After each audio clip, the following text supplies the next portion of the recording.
good morning. So, ayan.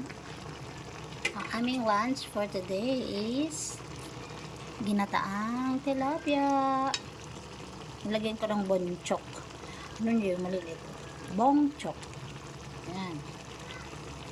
So, pinrito ko muna yung tilapia bago ko siya gataan. Para naman medyo magano yung ano niya, lasa.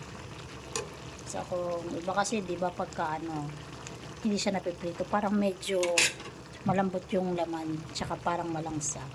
So, para naman mag-iba ang level niya, pirituhin natin, and then, gawin natin ginataang tilapia. So, yan ang aming lunch. Dahil papasok ang aking bunso.